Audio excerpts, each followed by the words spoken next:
right, guys, we'll go ahead and get started. I'd like to welcome everyone to our regular business meeting for the month of November. Welcome to guests, staff, board members alike.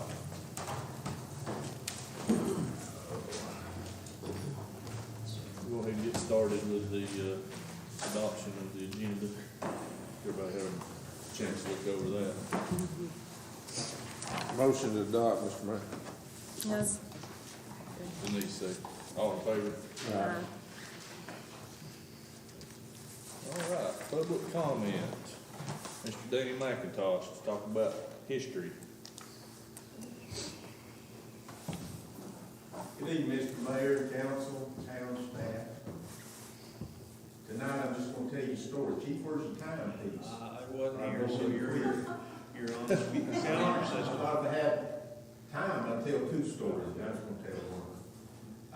Yesterday, I had occasion to come into contact, have conversations with Yancey County's probably most mature and longest full-time practicing attorney at this point in time, Staunton Norris. And I said, Staunton, when was the first time that you come to Birmingham? He thought he knew.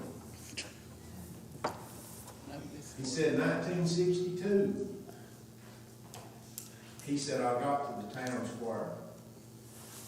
I run into a man with a straw hat on. Now, you get extra points if you know who he's talking about.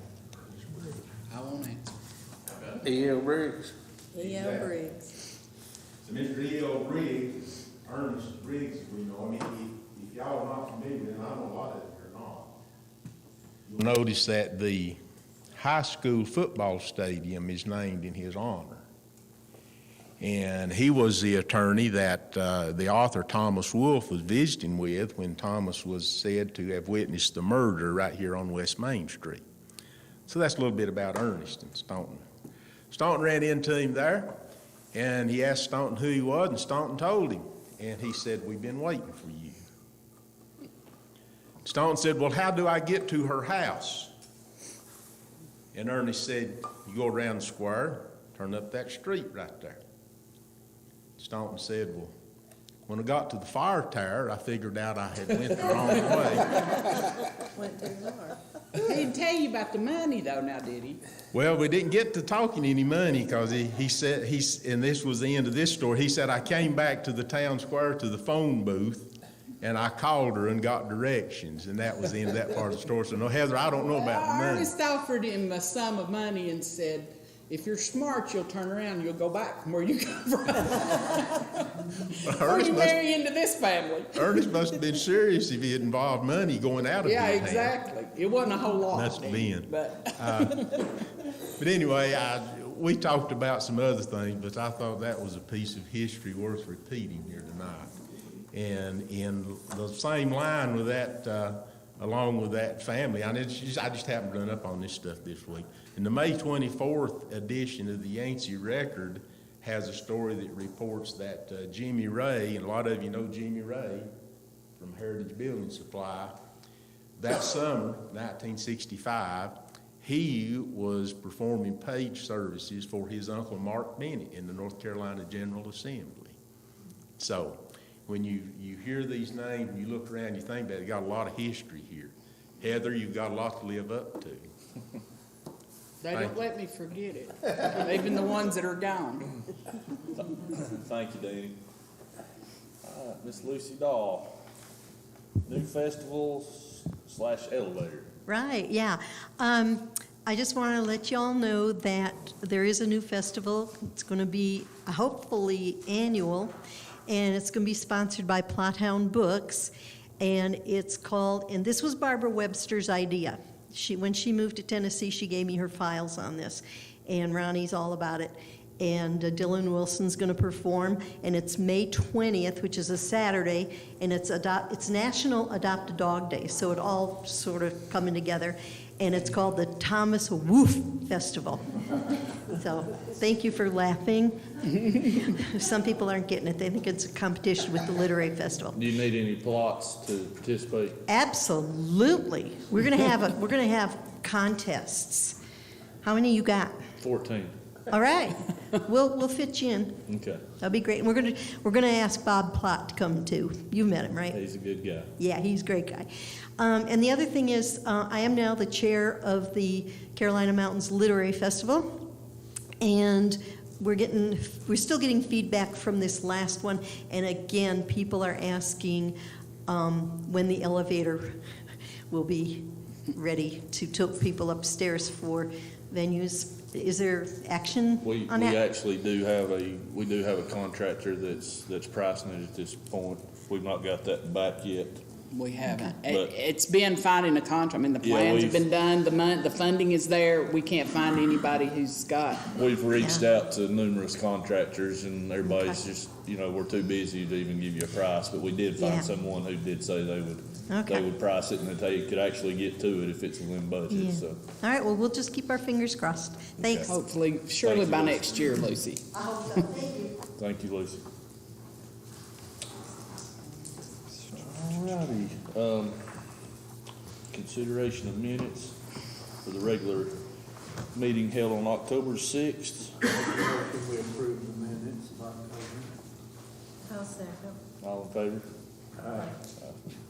Motion carries, Chad. Thank you. Have no public hearings, correct? No, sir. All right, we'll move on to Miss Julie Wiggins with her hour and how long presentation? Hour and a half.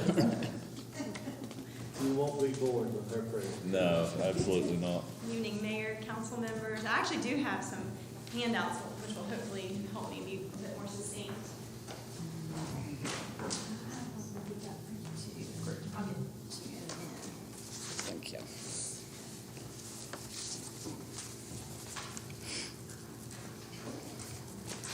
Thank you.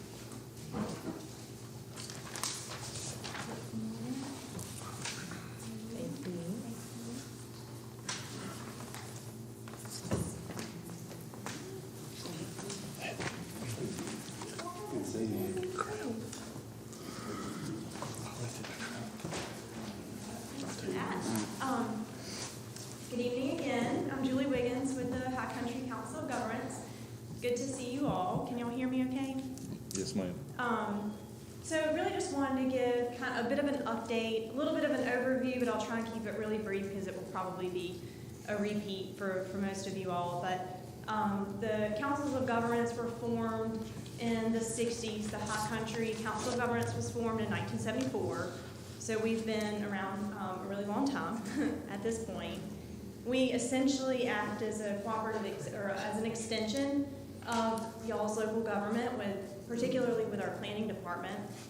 But we also funnel federal funds, federal grants to the communities in our 7-county region.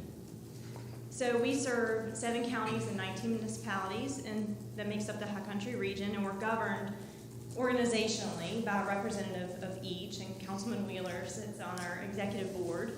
We greatly appreciate him. And just generally, I wanted to say we really appreciate the town for the partnership that we have with you all. We have a lot of projects going on, and I'll draw to your attention for later review.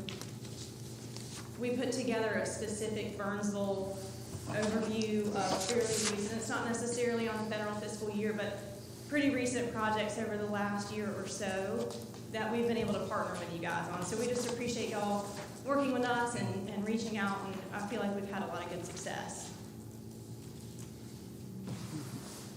We have 4 main program departments, and I will talk about a couple, and then I'll turn it over to Corey Osborne to talk about 2 others. So I'll talk about the Area Agency on Aging and the Workforce Development Department. I actually started in the Aging Department over 11 years ago, so a bit more familiar with that, having lived it. But I wanted to highlight a few of the programs that we have in that department, in case you're not aware, in case there may be an opportunity to share this information with someone who could benefit from these services. For one, we have 2 family caregiver support programs. And without going into too much of the details of the 2 different ones, generally family caregiver support is for an unpaid family caregiver who is providing some sort of service for an older adult, or in the other program for someone with special needs who isn't, and the caregiver is the older adult. And unpaid family caregivers are really important because they help alleviate the burden on our healthcare system because the work that they do is at no cost. So we have some grant monies that can help that family caregiver take a little break and take care of themselves a little bit so that they can continue caring for their older adult or for their loved one. The Long-Term Care Ombudsman Program is an individual who drives around to the various long-term care facilities and mediates disputes or complaints within the facility. So it's a little bit different than DSS or the state coming in because they can, families or residents can call that individual and get information from the long-term care ombudsman, and she can work informally to try and mediate the concerns before it elevates to a regulatory issue. So there's a lot of benefit there, and a lot of people call her confidentially to get information because they're just worried about feeling like they're complaining about the facility. So she's been a really helpful resource for primarily for the residents and the family members, but also sometimes for the facilities themselves. Sometimes they need to know how to act in best interest of the resident. And Councilman Wheeler wanted to make sure I emphasize the fall prevention program. We've had this program before, but we recently received a 3-year federal grant that will help us bolster and do more with falls prevention. Falls oftentimes with older adults is kind of a catalyst for a decline in their health overall. And being able to prevent the fall helps prolong their health, wellness, etc. So this falls prevention program is in partnership with App State. And so we will offer a training program and also direct classes that are proven, that have been studied and proven to help prevent falls. And then App State will come in and do follow-up. They'll do kind of a pre and post test to see specifically how effective it is and test some other measures that maybe weren't a part of that evidence-based criteria for the particular class. So if you know of anybody that wants to volunteer or they're interested in the class, please let us know. On the back of the handout that I just mentioned is all of our contact. And then otherwise we provide federal funds to the Yancey Senior Center for things like home delivered meals, congregate nutrition, transportation to and from the senior center, oftentimes for the meals, but medical transportation is sometimes an option as well. So there's various services. In-home aid is an important one for someone to come into the home periodically to help an individual who needs services in the home of various levels. And so there's different types of things that are offered within the senior center as well. So we do provide pass-through funding and partner with them on the work that they do. The workforce development the workforce development department, switching gears, is primarily, this one is exclusively federally funded, this department is. And this department provides funding to the NC Work Centers. And here in Yancey County, Mainland Community College is the operator of Yancey's NC Work Centers. And NC Works, or the funding that we provide to NC Works, helps both employers and employees with either seeking recruiting employees or seeking employment. But there's some specific grants too I want to go over, so I'm sorry, I'm going to look down at my notes and keep me on track. So on the employer side, we offer with recruitment of vacant positions by hosting job fairs, partial subsidies for things like on-the-job training, so we can pay for a portion of an employee's salary while they get trained. We provide full subsidies for youth internships for those that qualify, and we can also provide grants for incumbent workers this can be either one or multiple or all employees who need training on a new software system that makes the business run more efficiently, et cetera. So those are just some examples. On the job seeker side, we assist both adults and youth with either finding an appropriate placement for the skills that they bring, or similarly, the on-the-job training is a big benefit to the job seeker as well as the paid internship opportunities. And we can also, like I said, help them find the suitable employment for their particular skills and training.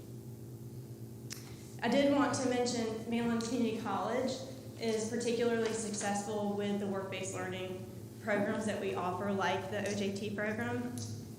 And recently, just this week, we found out that they received 2 new ARPA grants totaling $700,000 over the next few years to expand the work-based learning programs, as well as their substance use assistance with trying to provide more wraparound services for people who are in recovery, and ultimately, obviously, with the end goal of them seeking gainful employment. So it's a lot of information. I was trying to be as succinct as I can, just to give an overview of the many different types of things that go on in the organization, those 2 departments. But there's a little bit more information on our brochure here, and our now pretty dated annual report, but with our audit having been wrapped up, this will be updated pretty soon too. So just some examples of different types of work we do, and a little bit more data and outcomes from the different departments. So with that, I'm happy to answer any questions, and otherwise I'll turn it over to Corey.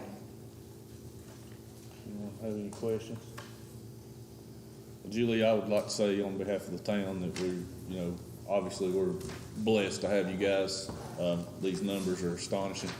And we know that, none of that would happen without you guys. You're a key component to the operations of our town, and we appreciate what you and your staff do. Thanks. Like I said, we really do appreciate the partnership. And I guess I'll mention, Heather did want me to say that we had a staff meeting earlier this week, and we did a round robin update, and I'll just say in brief that Burnsville was mentioned a number of times by the different staff, and so it kind of started to become a running joke as we went around the room providing updates. So we enjoy working with you guys, but we really appreciate how much y'all use us for the different services that we have, because we do have a lot of experts. I appreciate you saying that. I'm lucky to work with such a good team, and we really appreciate it. And I know Leslie enjoys working with you guys too, and it's difficult on her end a lot of times when we have multiple projects going, but you guys make it easy on her, so So much better. we definitely appreciate all you do. Okay. Well, thank you guys. Thank you. Good evening. I promise to be very, very brief. So my name is Corey Osborne. I'm Director of Recovery and Resilience with High Country COG. I've met some of you before when I worked on your land use plan back when I was working in the planning department. So I'm just briefly going to talk about the 2 departments and a little bit of the work that we've done in Burnsville. So I'll start with the planning department. I'm sure most of you are familiar with the work that they do, and you'll hear a little bit about some of the projects when I saw there was an update on water and sewer mapping. So they were helping with that, but very high level, what the planning department typically works on is grant administration, grant applications, GIS mapping. They do a lot of long-range planning and technical assistance and studies, and that can take a wide variety of different tasks depending on what a local government needs. And then they also do transportation planning with the RPO, and that's David Graham's outfit, which I know Burnsville has a seat on that as well. My department is brand new, started back in April. We're focused primarily on the American Rescue Plan Act and all the rigmarole that comes with that. So federal and state funding flowing down from that. We're focused on disaster recovery. We received a grant from the state to do some different disaster financial management training, as well as some technical assistance related to FEMA and long-range planning. I know Heather and I have had some fits talking about that, and it's hard to find some folks to work on that type of thing, but hopefully we're getting there. In terms of specific projects, I just want to highlight some of the work the planning department's done. You'll hear a little bit about the stormwater and sewer mapping later, and soon Tatiana McGee, which is one of our GIS planners, is going to be working on the water system mapping. We worked on the comprehensive land use plan for the town back in 2021 to comply with Chapter 160D requirements so you can continue enforcing your zoning regulations. Staff recently submitted a grant for the East Main Sidewalk project for the North Carolina Department of Commerce Rural Transformation Program. Hopefully that'll get funded for you all. And then they've worked on several different successful grant applications through the Department of Environmental Quality. I think those are broken down on the sheet that you're looking at. For recovery and resilience, indirectly assisting the town will be helping the county with administration of the state budget earmarks that they receive for some of the projects that will go on your town system, so Pine Swamp and Baker's Creek Well and Charlie Brown Road sewer extension. And then we'll be helping out with your FEMA grants, hopefully, as we get some movement on that before they come due in March. And then finally, once some of the administration from the American Rescue Plan Act dies down over the next couple of years, my department will be focused on helping with long-range resiliency planning, whether that's land use, economic development, that type of thing. And thankfully, with the funding we have, we'll be able to do that at no charge to our local government. So I'm looking forward to diving into that type of projects with you all here in the next few years. Happy to answer any questions about all that. I'll try to put my Phil True hat on and answer any planning questions you have. That's a big hat to put on. So. It is, definitely. Well, you guys certainly are a huge, huge benefit to our staff. I mean, you know, we obviously would not have been as successful in achieving getting this grant funding for these projects without this partnership, and it has been extremely beneficial for us. So we appreciate everything you do. Well, and it is a special relationship too, and I don't want to leave Jamie out of that because I know he's a key role player, as you guys well know. But it is a special relationship that town staff, Jamie with EDC and High Country has, and obviously the results are there. So we definitely appreciate all everyone does. Thank you all very much. And you guys are welcome to stay. I know you got to drive, so you're not going to hurt our feelings if you sneak out. So, but thanks again for being here. All right, Miss Melanie St. Jean with the First Friday.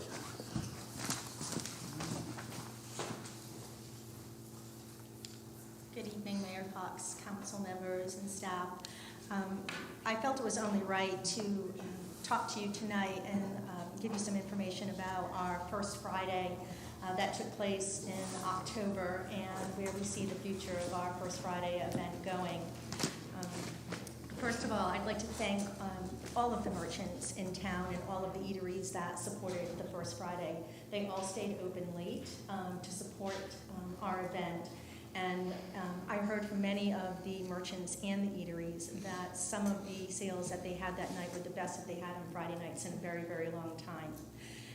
Talking to some of the restaurateurs, they were very happy because some of the people that came in for lunch that day also decided to stay in town that evening and have dinner and frequent their place again. So again, I'd like to just to be public knowledge that I acknowledge their participation and I'm very thankful for the support. Along with the council. We had that night over 300 people come through the market. We had 21 vendors, but 300 people, all the way from Conover, which I really didn't know where Conover was at first, but all the way from Conover, all the way from Jonesboro, Tennessee. And some of these people came in just for the day, and as the merchants were spreading the word about First Friday, they decided to stay. And they were very pleased and they were very happy. My vendors, we had 21, they were also very pleased and very happy. Every single vendor had a wonderful night of sales, averaging over $500 per tent. One vendor, a woodworker, was lucky enough to receive a private commission to do countertops for a home in Mountain Air. So when I hear things like this, that the artisans are benefiting from this, this is what First Friday is all about. It's about acknowledging our artisans in the area and making them known to the communities around us. Also, we are going to be doing a November and a December First Friday. Our November First Friday is tomorrow night. And the weather should be well. We have 21 local artisans participating in that. And for December, we right now have 26, and applications are still coming in. With that being said, November and December, around 7 o'clock, 6:30, it does get dark. All of our tents will have lighting. They all have battery lighting. Some will have electric lighting using the electricity from the lampposts. But we did notice that in October's market, that as it got dark, only half of the lights in the town square went on. I was made aware of the situation that due to a situation last year, half of the lights were turned off. I don't know where that resolution stands for the remainder of the lights to be turned on or if they can be turned on.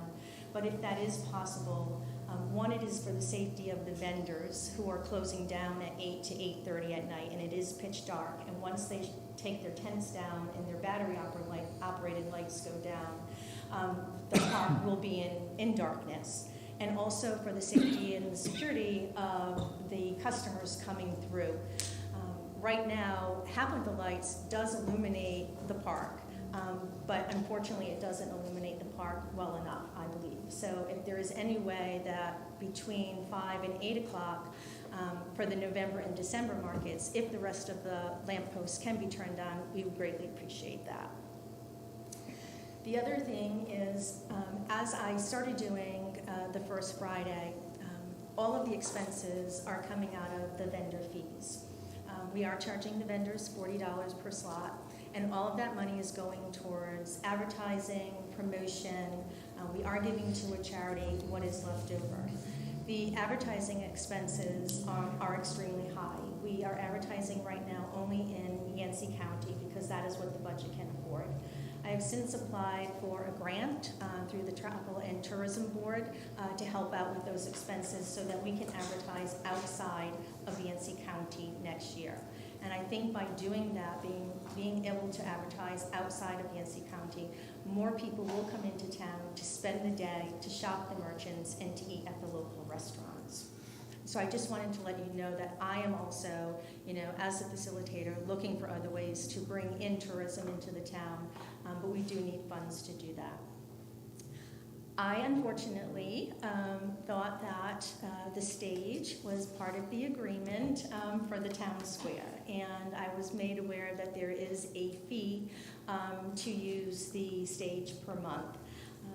I accept that and I understand that, but I'm asking the town council to please consider for the month of November and the month of December, if weather permits, to either sponsor the stage or if you could waive the fee for us. That way we have more money going towards our charity that we're going to be focused on in December, and that is going to be Toys for Tots for the children of Yancey County, because I believe every child should have a Christmas present under the Christmas tree. We do have a sponsor for music. Our sponsor this year is Mountain Time on Main Street. They are sponsoring all of the bands. But next year I will let you know that we will be looking for other merchants and eateries to sponsor us, along with corporate sponsorship. The more sponsorship that we can get from the town and the community, the more money that we can give back into the community. That is the final goal of First Friday. The money that we take in is to give all of it back to the community. So the more sponsorship that we can get, the more we can give back to other things that are happening in the community for the good of the community. Are there any questions about First Friday? Sounds like it's been very successful to me. I have to knock on wood. We're very pleased. I mean, I'm happy because the town was happy, the merchants were happy, the eateries are happy, and the vendors are happy. All of the vendors that participated in October, 5 of them had plans for this November, so they couldn't participate. They're all participating again in December, therefore we have over 26. And next year, every single one has signed up for all of the months of the market. So it's just going to keep rolling and keep getting stronger. You have a great plan. Thank you. Thank you. And I couldn't do it without the help of, of everybody participating and sharing the information. I guess the first part of your request will be a Shane question, as far as the lighting. Is that something that we can do? It's not something that we can just turn on. We'll have to get the electrician to do some rewiring and all that. Because they're not even connected. Well, I don't know exactly how they've done what they've done. I'm sure there's some wires that's been taken out and stuff, but it's not one of those things that you can just go flip breakers and turn whichever one or in sections is the way it's set. And I think he had to go in and unwire some of them to get that. So you're either going to have them all, or you're going to have them what you've got, or you can mix and match, add a couple more or something of that nature. But Right. I don't think it's where we can go just flip breakers and turn off. Gotcha. I mean, what's the board's, you want him to look into that, or what's the board's pleasure on that? I think it'd be wise to at least look into it. Why were they done that way in the first place? Was it too bright? Was that what the reasoning was? I don't remember I can't exactly remember. what was behind it, but yeah, that- it Before, was I mean, it's something been of that several nature. years, I don't remember. a long time. It was too much. I think somehow when they switched, somebody told me from the, you know, what we had to the LEDs, that it was really bright. And that there were maybe complaints from the hotel when they had guests there, and Well, it may be something, Shane, where you could check with him and see if there's a way to wire it where it could be wired into a switch. I mean, if it's not gonna be a major expense. I think Because you there could probably check, be other couldn't you? times that it would be, Probably not gonna happen tomorrow night. probably not. Probably won't have about I mean, I fully understand, I know Yeah. things can't Yeah. happen in 24 hours. Right. I'm somewhat of a rational person when Oh. it comes to waiting for I'm thinking things. first Friday's tomorrow night. But I mean, if it could be looked into, even if it's for next year, when spring arrives and summer, we won't need the lighting. It's Right. really the winter months, and it Sure. is really for the safety of anybody walking along the sidewalks. We'll look into that and see what we can do. Okay, may I ask one more question about the lamp posts? The lamp posts that are currently lit, the boxes underneath, are those electrical boxes, are they in working condition? They're supposed to be. But not the ones that are not lit? No, they should be, Okay. Okay, we Also- do have a couple of people tomorrow requiring electricity, and I just want to make sure that they have that. I think everything was working as of, what was it? Old Timey Day. We got everything situated. There might have been one that we had an issue with, and it was on the outside on the new race side, I think. But everything else should be in working order. Okay, perfect. No. All right, thank you. What's the board's pleasure on the stage discussion on that?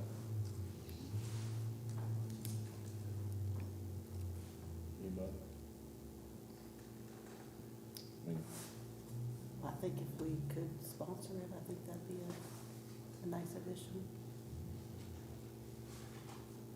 Randy, I mean, I've got zero problem with it other than the precedent of, and I'm not picking on you because you're standing up there, but if you do it for your group and somebody else will say, well, you did it for her. Well, I'm asking as a sponsorship, so we would Right. definitely, you know, on our advertising, put stages sponsored by. Right. you okay with that? whatever y'all's pleasure is, I I'll put a mean. motion on the floor. And it, just for your information, it's not a money maker thing, it's, you know, it is time consuming for these guys to, I you know, Put it to- up and to take it get- to down. put it up and take it down, it has nothing to do with making. I would say the only concern that I have about the stage is not for this event, but the next event is the day, I believe, if it's the first Friday of the month, it's the day before the Christmas parade. Usually we don't have the stage up when we have the parade, just because people want to stand over there and you know, people climbing all over it and stuff like that, with sort of no supervision of any Be no way to group get that's it- Be no responsible. way to get it down on Saturday Well, it'd be tough on the parade day to get it down, I would think. because of But traffic. And what about November? When do the flags go up? the flags don't go up until, Veterans Day. No. yeah. I think they go Ten. November 5th. Yeah. The Next- flags a go week up from Saturday, Friday. Yeah, a week. this Saturday, and they stay up till the 12th. So the square's gonna be pretty busy. It is. It is. So that would mean if the flags are going up Saturday, they'll have to move the stage, won't they? No, because the stage is for the flag ceremony. That's right. Yeah, because that's why it's out there now. They went ahead and put it out for your event and for that. I'm gonna make a formal motion, we put it up for November, December. All right, second. Second. All in favor? We can't put it up for December, Well, you can. because the parade's the next day. Well, they just have to be got out early that morning. We'll just have to figure it out. That would be tough. Yeah, I mean, I say Yeah, let's do next day. November. Is it gonna be too close? Let's do How November. long does it and take not it do down, Shane? December. I mean, I'll come help you. Probably 30 minutes, I'll come Yeah. help you. take maybe that, an hour whatever. tops, just depends. I mean, but, you know, you can have it up and down in about an hour at the most. If extra help is needed, I'm more than happy to help with that. You just need some good, strong, able-bodied men to put There you their go. sides That up. rules me out, puts him back in. Thank you for volunteering. Now, his head. So, everybody, I good with have a that? motion. All right. You got your stage. Thank you very much, I appreciate it. All right, thank you. Thank you. All right, that ends the presentation portion. We'll move on to Heather's report. Well, I just, but Corey shortened my report significantly, thank you. ARPA grants, you know, we are just moving along. Shane and I were able to score the engineering RFQs, the highest scores on the Bowlins Creek Cane River raw water intake project, the Bakers Creek Pump Station project, and the Main Street, Bennett Street, and West Glendale Avenue water system improvement projects. The top score was McGill and Associates. I do already have contracts back from them that have been reviewed, and we have added in the uniform guidance provisions that we think need to go on them, and I just need acceptance of them as the engineering firm on those three projects, and then authorization for the mayor to sign the agreements. And all of the agreements are, the prices are the same as what was in the budget for the grant, so it's covered. I'll make a motion. All right, and on the East Main Sewer Interceptor Project, the top scorer on that was Withers Ravenel Engineering Firm. I have spoken with the lead project manager on that, and he has not gotten me contracts yet, but we will have them sometime soon. I think their plan is to push out preliminary engineering report contracts and then a full project contract after that. They have so many projects they're working through. So I talked with him this week, and he'll have that to us hopefully soon. I'm hoping we won't have to call another short meeting to get those approved. Everybody's going to have to ask for extensions on their PERs because DEQ had them due December 1st, and I don't think anybody's making that deadline. So it probably can wait till the December meeting for action, but I'll let y'all know on that. FEMA. Bowditch Street and Reservoir Road project was completed 2 weeks ago, Shane? Or a week ago? Maybe two. Yeah. Very happy about that. Yes, I'm sure we were happy too. We just hope that we did everything right and they refund us the money. Great. So, then we had a kickoff meeting last Friday morning with the engineers on the Azalea Lane project. And Corey's counterpart, Sarah Price, came and joined us for that. And so the biggest issue on that is it calls for a new prefab concrete box culvert, and apparently there is a pretty significant lead time on that. So they're concerned about making that March deadline to get that done. The actual construction of putting it in is not going to take that much time. It's just getting it. We were hoping that we would be able to use some of the existing structures that were there in the ground. We had our guys dig down, and that didn't looking good. So Shane was back out with one of the engineers yesterday or day before. Yeah, and so it looks like we're back to needing a box culvert. So is a poured in place not an option? Can be. I mean, I think that's an option there. I mean, if you're talking about the time, that thing's just been closed for so long. I know, and we really want it to be open back up just because of it's an avenue into the northern part of the town. So we're gonna see. I mean, they're looking at all options, including kind of maybe putting back exactly what we've got there. I mean, I don't know. That's not ideal, but like I said, we want to get it open as quick as we can. That leaves us with Meadow Road, and Corey and I will be working on getting an RFQ. And then what we have going on up at Rogue Street. I still haven't heard back on the second grant that the Blue Ridge Conservancy, saying that right? RC&D. RC&D, submitted to DEQ for that second $200,000. We were awarded the first part. I'm waiting to hear from that. And that will probably influence how and when that up at the top of Azalea Road, well, it's really on the town's property, the drive into there gets fixed. EDA and Little Leaf, I'll just briefly touch on that. Jamie may have a lot more information, but we did have a kickoff meeting with the EDA engineer, county manager, Jamie, CDC's engineer, and Kelly Coffey from High Country Council of Government, who wrote that grant and is administering it. And I think we've pretty much got all our marching orders in place. Everybody knows what we've got to do for the next however long it takes for the foreseeable future. The Public Works and Police Department renovation of the old fire department. The architect, John Arnaud, was up, he's finalizing our plans from getting them permit ready. And he spent about half a day up here going back over measurements, making sure everything was okay, doing just a cross-check on all the information he already had from the group at Appalachian State.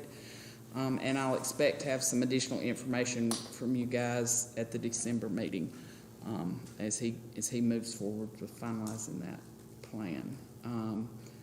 Did want to mention the grant application for the East Main sidewalk that Corey mentioned has been submitted.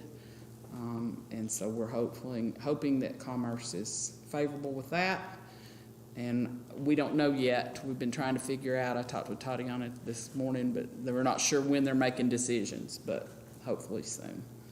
The tax report, I'm just going to pass those out to you guys. Just pass them over. So you'll have them. We're down to about $6,500, I think, owed on the 2021 levy. So that's good news. We've got several that have been, some payments that have come in based on the letters that Kenya Law Firm had sent out. There may be some foreclosures, I don't know, but they're working on all that for us. And I think it's pretty good. In the past 10 years, the town of Burnsville has collected everything as far as personal and real property levies, except for $16,465. That's a remarkable collection rate.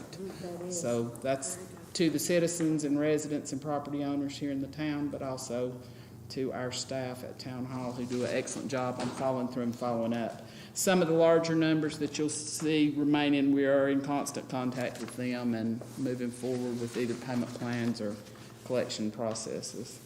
And as of today, 29% of 22's levy has already been collected.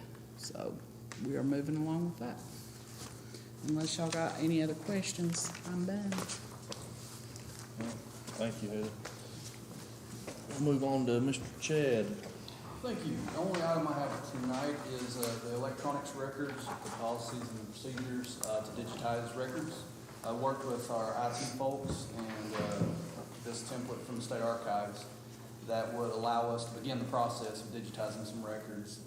If approved, we could submit a form to the State Archives for records that we've identified that would be convenient to digitize electronically so that it could be retrieved faster and potentially free up some office space if needed. So this would kind of be the beginning steps of doing that.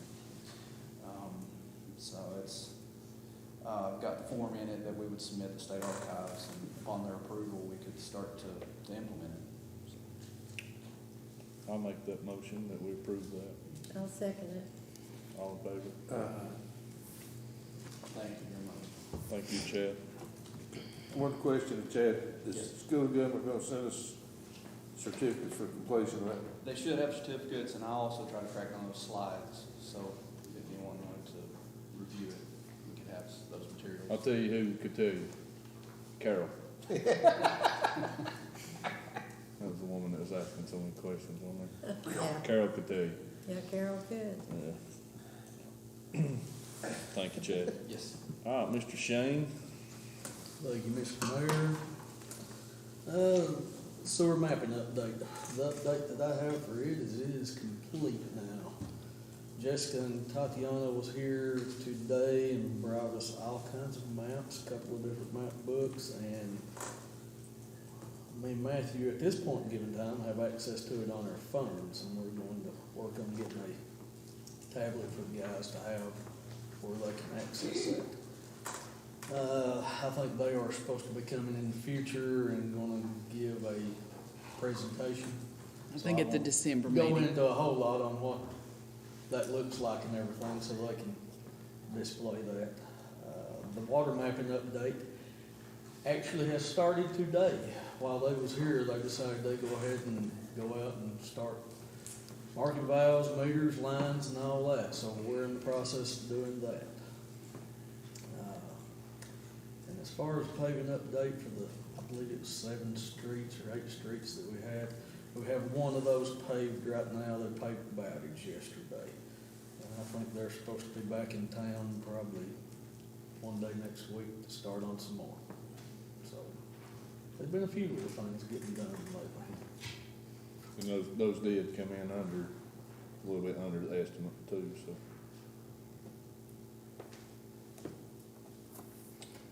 And just on the sewer mapping, we're gonna send all that to, McGill Associates is working on our, updating our, capital improvements plan. And they sent all that to them, so that should help them prioritize where we will need help in the future, so.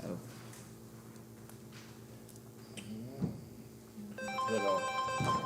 Anybody have any questions for Shane? Just a generalized question, probably more of a DOT question than Shane. Can we get South Main fixed and down there in front of Shell? Please. Yeah. I mean, it's ludicrous. This out here is dangerous, because everybody's dodging the pothole and gonna hit somebody. I guess it's DOT. You're talking about just the pavement. Yeah. It's right there in front of town center. Yeah, that's DOT. Yeah. No, that's us. That's us. That's us. No. DOT only comes back so far. In that. Oh, I thought that US. No, South Main's wires. But we've talked about it this week, so Yeah. it's on our, What about East Main, is that ours or is that, that's DOT.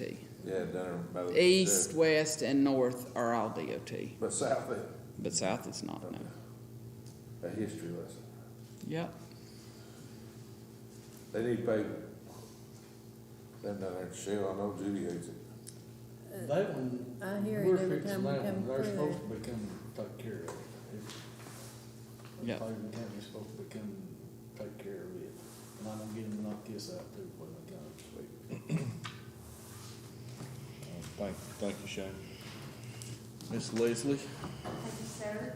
I sent out the budget versus actual, the LibGraph, the overtime report, and my financial statement for the end of the quarter, the third quarter, so everybody knows what cash we had on hand. I fixed a few lines, because Miles found somebody messed up on, and then Heather found somebody messed up on. But other than that, it should be good. And then the next thing I have is this budget amendment. And all we're basically doing on the budget amendment is to actually acknowledge money that Niles already got for a grant of $35,000 into the revenue and then to the expenditures. That's it. Have a motion to approve that. Motion to approve. Man. Second. All in favor? Thank you. Is that all you have, Thank Miss you for the Leslie? graph. That's it. Thank you for the graph. Oh, you're welcome. All right, Chief Hal, you look a lot better than you did in October. Well, I hope you're feeling, obviously you're feeling better. Thank you. Thank you, Mr. Mayor. You do have an activity report for October, and it's pretty standard fare again. We're at average about 31 calls for the month, and most of those being motor vehicle accidents and fire alarms, which tends to be the trend most months. We did have 3 structure fires, but all of those were outside the district, thank goodness. They were mutual aid calls, and so we did assist other departments with that. And we ended up with 364 calls up to date for the year. The earlier grant we got to $10,000. I did purchase a positive pressure ventilation fan that was battery operated, which we had been desired to have for a long time, because there's so many times when you want to remove smoke or vapors from a building that you don't have, either the electricity's been turned off, so you don't have electricity to run an electric fan, or you are risking the hazard of pulling the exhaust from the fan itself into the building, especially if it's occupied. A lot of times with our apartment buildings, when they have cooking accidents, they'll fill the building full of smoke, or their room full of smoke, and this will give us an opportunity to have a battery operated fan to help clear those buildings out a little quicker, so we don't stand there waiting for it to naturally occur. So we're excited about having that, and I've already got it mounted on the truck and ready to be in service. And that's about all I have to report for tonight. Thank you, Niles. Chief Buchanan? Thank you, Mr. Mayor. Passed out our activity report as well. The big update I have from the police department is unfortunate news. We're losing a member of the department, Tyler Pittman, night shift officer, has taken a job with the ALE. He got offered a job with state ALE. And he's turned in his notice a few weeks ago. His last day will be the 13th, I believe, of November. We had posted the job, and we had a reserve officer who was interested in that position. He's been filling in for us, Noah Pauley. So I offered him. Excuse me? Can you speak up, please? I can't hear you. Oh, I'm sorry. We've offered a job to a reserve officer who's already sworn with the department, and he's accepted that as of today, so that we won't have any gap in service. But we hate to lose Tyler. He's been a good officer for us for just over 3 years now, I believe, which time goes by pretty quickly. It seems like he was just hired a few weeks ago, but. That would be the main police department report. And as far as zoning code enforcement, I've had a couple code enforcement issues that I'm currently working through here and there. Some phone calls have been made and conversation been had about some issues, and our next planning board meeting is in January, I believe. And a couple other projects that we're working through, but nothing major. Thank you, Brian. Mm-hmm. Mr. Corbin? As always, very short report, but last meeting we had, so far October, we had 33 events. Right after that meeting, I booked 3 more, but then had 3 canceled. So I stayed right at that 33 meetings, but that's the most events I've had in 1 month. So October was very, very full, and it was a fun time getting through it.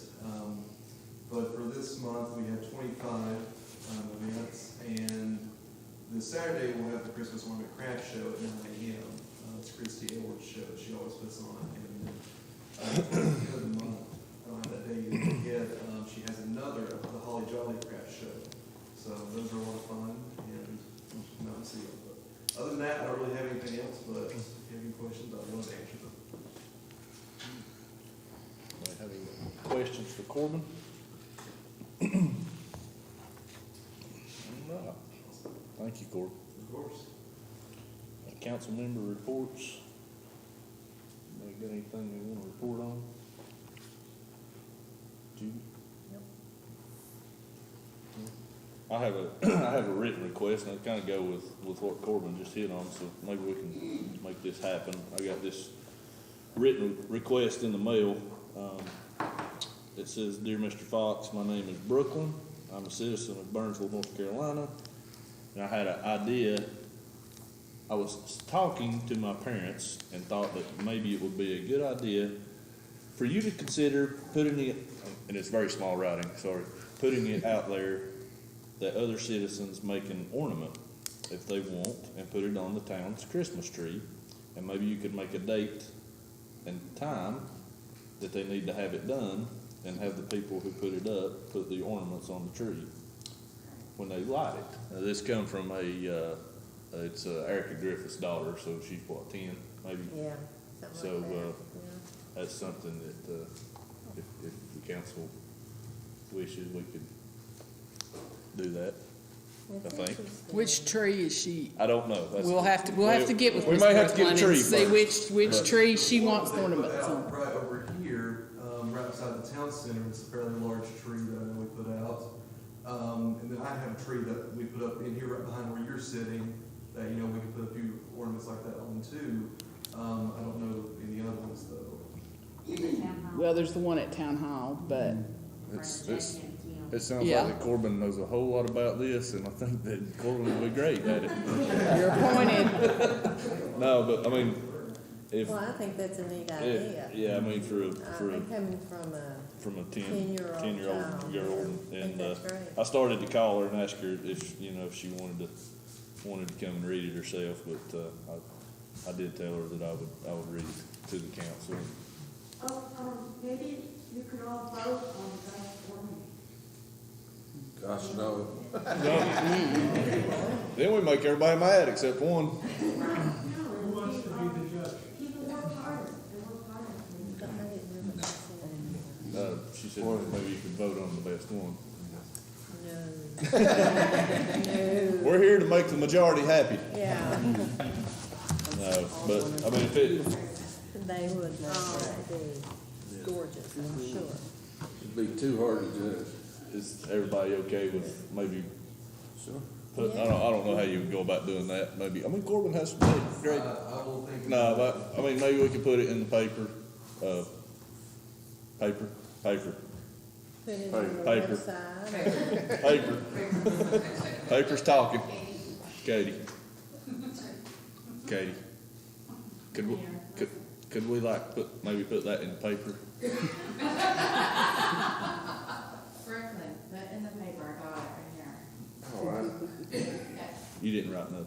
She did, she was ready. No. You were still No, I mean, Brooklyn. no, I'm- Brooklyn Edwards wants everybody to make an ornament to put on Christmas tree. Right there. There you go.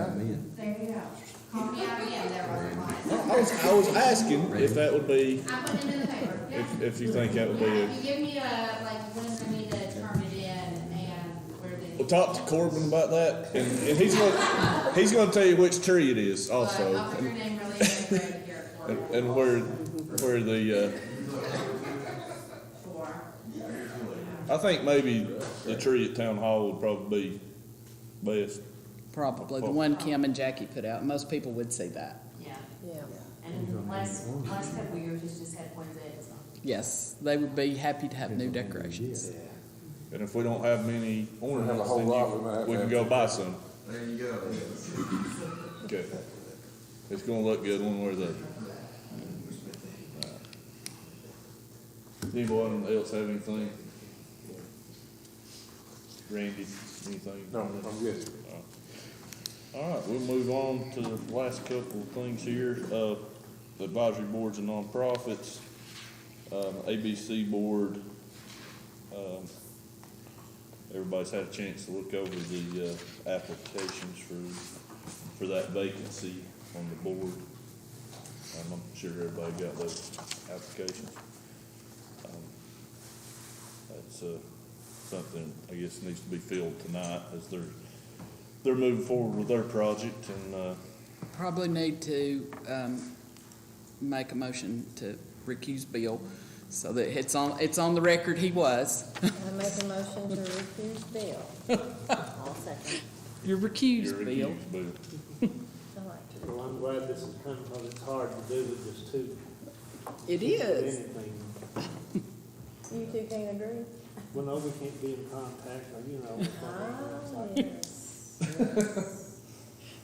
Well, it was a great bunch of applicants. Everyone everyone was, in my opinion, was great. You wanna throw something out there? I'm open to a name. Anybody? With them coming up on building the building and, you know, working with loans and things like that, what about, Erica Deaton with her background with the financial bank? And Real she's, estate. yeah, she's also, she's pretty good with numbers in general, so.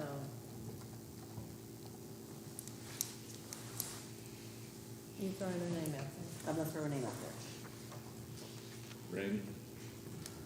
Well, you know, there's been some discussion between different folks and whether to stay 3, whether to go to 5. And I think the consensus of the board is to stay at 3 for now and try to get the building built. There's a great list of applicants, which means there's plenty of interest in it. So if we ever decide to go to 5, those people are available. And I'd like to say, you know, I appreciate that many people stepping up. Yes. Especially if there's no compensation now. You mean that's not your full-time job? You didn't get paid anything for it. I know that. Well, and, you know, just to reiterate what Randy said, it is a great group, you know, everyone on there was obviously, capable of doing it. I tend to agree with the niece on you know, on Erica, just because of her banking background. It seems to me that could be very helpful, especially right now with them in the middle of applying and getting this loan and moving forward with the building. And she also does taxes. She has a business now in taxes. And she currently on the EDC She's still on EDC. board, is that correct? And, Treasurer. and She's a treasurer. she does a good job for you guys, as from what I understand. Can I just clarify the term, Mr. Clerk? We're filling an expiring, or a term that is yet to be expired, and she would fill out that, yes, that term. So, and is that He was just, yeah, He was just so it's one. almost a full 3-year term. It's been a year. has it been a year? Yeah. No, I'm not No, voting. yeah, you did. Yeah, you did. Yeah, you did. I don't know. Yeah. Uh-huh. Yeah, it was back in the summer. It was April. April. I think they all expire on an April. Odd years. Yeah, well, yeah, it rotates, one each year. We have a motion to approve Erica Deaton.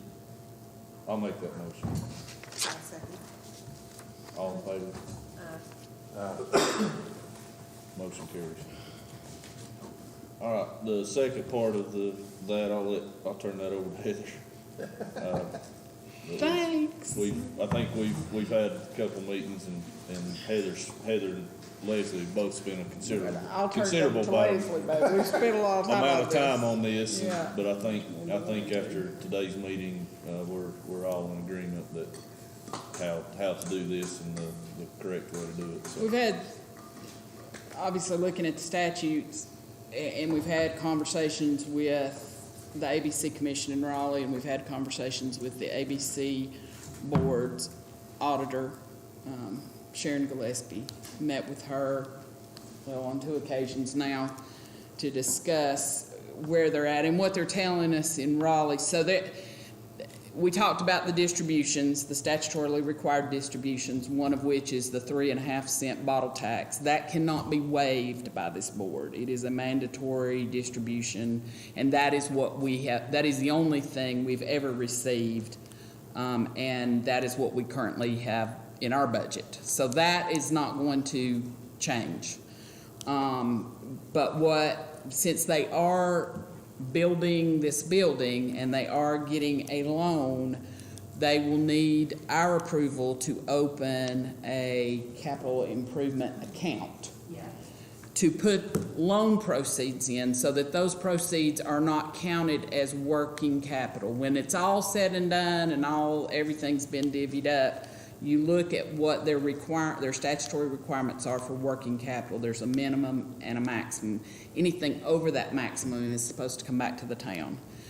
If you include these loan proceeds in just their regular accounting, it inflates their working capital. So it looks like they have to make a payment to us, but actually that's not what it's for, because It appears it's cash on hand.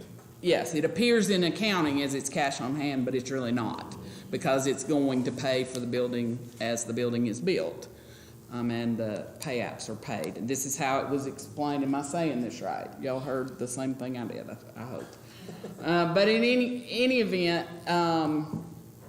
what we need is a motion to approve them opening a capital account. Yeah. Capital improvement Yeah, account. it's just kind of like we done in the fire department or any other grant that we've done. Yeah. And you know. And then we will look in June when the audit is being prepared and see if there are any additional funds over and above their working capital, and maybe take up a request at that time, to waive those. But it is my understanding in looking at all the numbers, with the payment that they're going to be making on the building, there's not going to be anything over and above working capital. So it would just be the bottle tax, which is all we've ever budgeted for anyway, because that's all we've ever received in the past. So you just need a motion?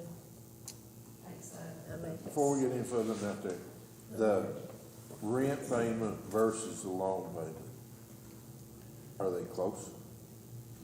No. No. But they have other money in their budget to cover the loan payment, and they also, I think, are working on some cuts to the actual design of the building itself that's going to bring it down, And that is gonna be the tough time, Is when while they're still renting. Making the rent until plus they, payment. that year. But it appears, looking at the budget with Sharon today, that, that they can actually do that, and then once the expenditures of the old place are gone, Then they'll be should fine. then that, yeah. Yeah.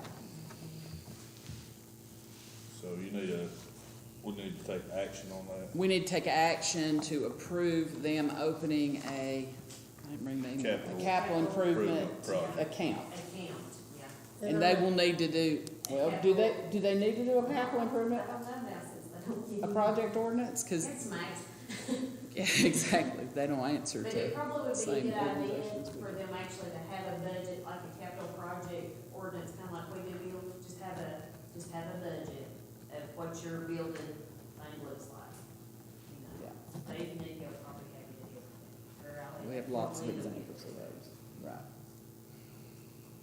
So you made a motion to approve that. Yeah, I'm making it again. Have a second. Second. All in favor? Motion carries. All right. Mr. Jones. Good evening.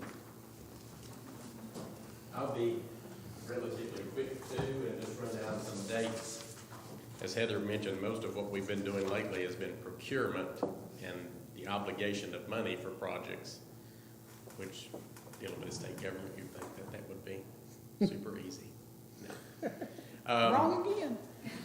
So on the infrastructure side, out of money, the projects that Heather didn't mention specifically that are county projects, but basically address town infrastructure. The Department of Environmental Quality approved the allocation of about $688,000 for the Bakers Creek Public Well project that we proposed. and $1.2 million for the sewer line extension to Charlie Brown Road. Those letters of intent to fund, as they call them, are in hand. We have submitted, or we put out a call for engineers to present us their qualifications so we could choose engineers for those projects, which are due on November 14th. So we'll choose an engineering firm, as we've done before. Heather and Shane will sit in on that interview committee by November 14th to move money set aside. We had a conversation with DEQ about why we hadn't received a notice on your $6.05 million, but that's coming either this week or early next week from what we've heard from the folks at DEQ. So that's squared away. Of course, Withers and Ravenel is handling the engineering on that, and we'll be ready to move ahead with it. Heather mentioned the EDA grant, the Golden Leaf money on the Michaelville water line extension to the Little Leaf Farms project. That will go out for construction bids this quarter, fourth quarter of this year.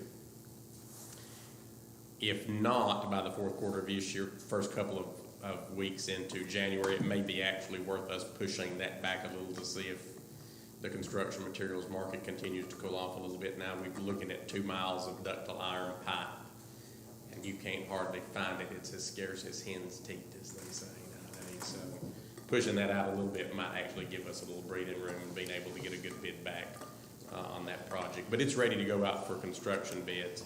We received bids on the library project, the Toe River Arts gallery space here in the old library building. Those came in yesterday. We'll work through looking at those and determine who the lowest bidder was on that project.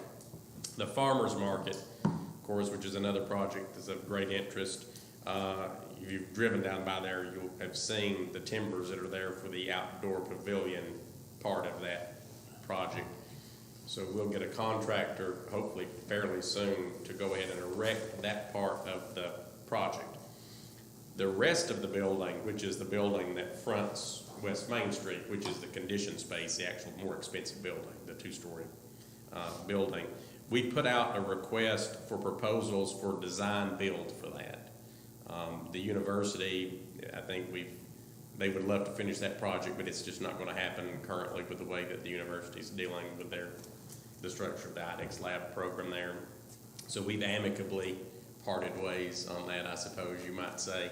And we put out a request for contractors to submit proposals on finishing that building.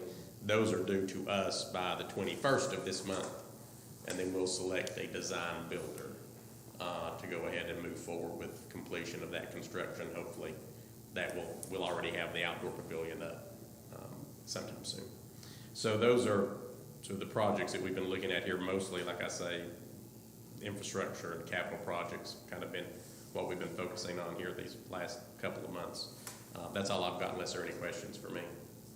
And Danny McIntosh, you might be interested to know that by some strange twist of fate, I actually had Ernest Briggs' hat. No better place. Where is this one?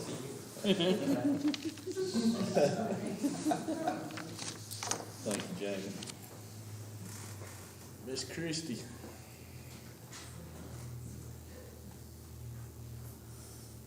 Thank you for having me, always to follow Jamie, as it were. I'll try to be brief as well.